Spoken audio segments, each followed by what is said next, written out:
What hasn't helped you when you've tried to talk, and why? In a real moment of panic, it's not a good time for me to talk because I can't think straight, a lot of confusion. Talking then comes later, and it might not come, later as in a few minutes later. It might be days later. Can't force people into conversations they're not ready for. When I've tried to open up, some people have kind of taken the conversation over. So when I was, living with depression, I shared that with somebody.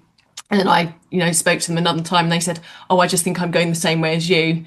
It's really unhelpful, actually, saying that to somebody who's really, really poorly, because, it's a diagnosable mental health condition, and making the conversation about yourself. And if you're having a bad day, that's very different to having depression. And at the time I shared with a friend that I'd been diagnosed and I'd had a really tough year, and I'd been prescribed medication, and their response was, well, you should only take medication when it's serious, And I was just like, well, that's not very helpful and reassuring. In other situations, back to work, somebody just said to me, an associate director said to me, so are you fixed now?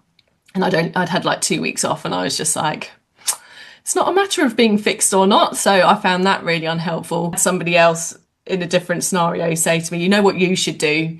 You should go and get acupuncture and take St. John's wort. And I was like, should I now? As soon as somebody says you should, my brain goes, nope, that's the last thing I'm going to do. And people don't want unsolicited advice.